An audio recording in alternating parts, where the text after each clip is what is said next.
Yes, Kenya. Tamu sana, tamu sana. Oh yes, tamu sana, yes. They just concluded BBI vote in the National Assembly, ladies and gentlemen, has just proved that currently on the political stage, we only have 3 strong leaders. Only 3. The rest are just top-ups. We have the President Uhuru Kenyatta, we have Raila Amolo Odinga, and we have William Ruto. Those are the strong political leaders we currently have in Kenya. Others are just for top-ups.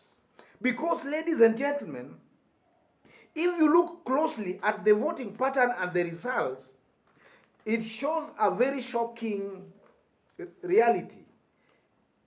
OKA, these ones calling themselves OKA, a combination of Mudavadi, Kalonzo, Wetangula, and Gideon, their MPs total, all their MPs are only 60 members of parliament. KANU has 10, ANC of Mudavadi 14, Wiper of Kalonzo 23, Ford Kenya of Wetangula 10. If you add them all, they total to 60 members of parliament. Then on the other side, Ruto himself had about 83 members of parliament. So assuming that all these OKA members of parliament teamed up with William Ruto, you simply add 60 plus the 83 William Ruto had. That brings it to 143. So it means that if you remove the OKA members of parliament from the government side or from Raila's side, Uhuru and Raila will remain with 175 members of parliament.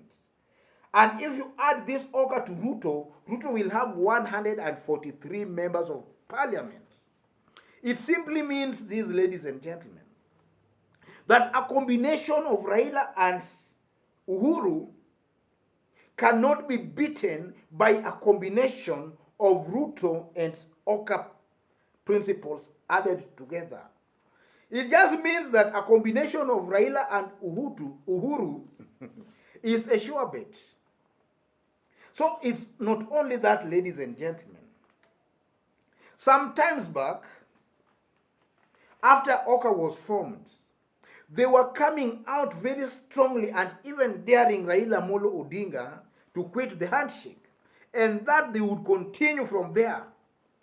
And then in between something happened, and Uhuru and Raila, I think, worked things out, and now they're together. So I think, and I did indicate in my earlier video, that Uhuru might have been warned by the intelligence sources that to dump Raila Amolo Odinga was like he was committing a political suicide. And from this vote in parliament, you can clearly see what I've been saying in this YouTube channel. That the likes of these people calling themselves OKA, these are just opportunist politicians who want to take advantage of situations to benefit themselves. Politics is all about numbers. These people have no numbers at all. Currently, we only have 3 politicians with numbers. So Uhuru Kenyatta, being a smart politician, because to become president, you must also be smart in your own way. I think he must have started the trends. And it's so pretty well that these people, this group calling themselves OKA, they are just there to make noise, but they don't have real numbers. Real numbers, either he works with Ruto, or if he cannot work with Ruto, he has no choice but to work with Raila. That's the reality of things as they are, ladies and gentlemen.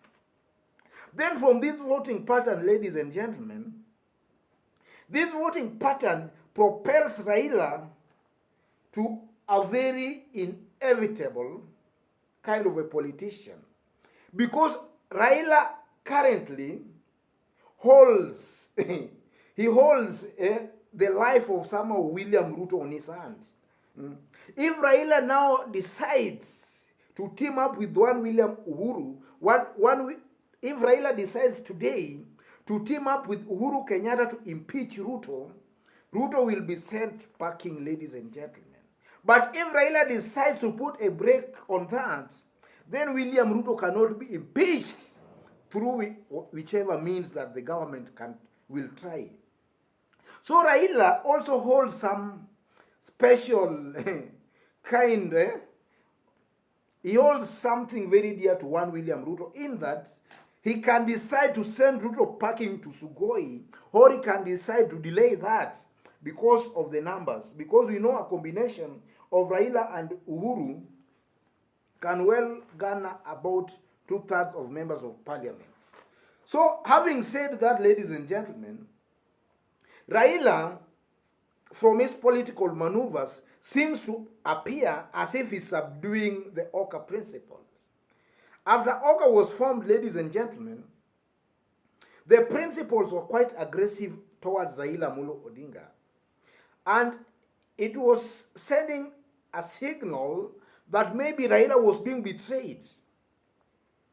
Raila was being betrayed. That was the picture that was going to the public, that Uhuru was finally betraying Raila Amolo Odinga. Then, through some miracle or whichever, things backfired against OKA principles, and we saw Gideon Moi walking to Raila's current residence together with Muhoho. And from there, Murathe leaked that they had formed a pact about 2022. And we know, ladies and gentlemen, we know pretty well that OKA, the fulcrum that has been holding OKA has been Gideon Moi. Because Gideon Moi has been he has been representing the deep state in that outfit called OKA. But upon Gideon Moi walking to Raila's current residence and having some pact with Raila Amolo Odinga, it technically means that OKA was killed on that day. It no longer exists. It's just a moribund outfit currently as I talk. So going towards 2022 or going forward, we are most likely going to see the likes of Kalonzo and Mudavadi warming up to a Raila Gideon pact. Because that's the only way they have if they maybe want to be in the next government. Because now this group teaming up with one William Ruto, we all know that it's only William Ruto who might benefit by becoming the opposition leader. For them, they will languish in the political cold for the next 5 good years. So going towards 2022, we might see these OKA principles warming up to Raila Amolo Odinga and warming up to that pact between Gideon and Raila, just as Murathe had hinted. You know, when Murathe speaks, your guess can be as good as mine who speaks. Murathe even made it clear, even before Gideon Moi walked to Raila, Murathe had made it clear that OKA will be forced to join hands with Raila Amolo Odinga. And that's exactly what we saw when Gideon Moi walked to Raila's current residence. So Kalonzo and Mudavadi, I know they don't have a feet of their own. They have to be pushed. So most likely going forward, you will see them warming up to Raila Gideon Moi pact, ladies and gentlemen.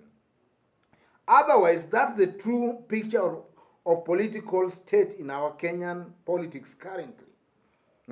It's very clear that Raila is cleverly subduing the OKA principles and is cleverly putting some pressure on one William Ruto that, you know, I can decide and you can be impeached. You know, should Raila join hands with Jubilee and the president's side, they can easily impeach William Ruto and he'll be in Sugoi. So folks, let me leave it there today. If you've bumped on this YouTube channel for the very first time, tap on the subscription button and on the notification bell. If you are watching us outside of Kenya, drop a comment and let's know from which part of the globe you are watching us from. For those who might need my number, I've pinned it on the comment section. Maybe you might want to have some private chat with me, or even to support or sponsor this show or this program. contact me through my WhatsApp number. I've pinned it on the comment section. Otherwise, folks, God bless you. God bless Kenya. Tamu sana, tamu sana.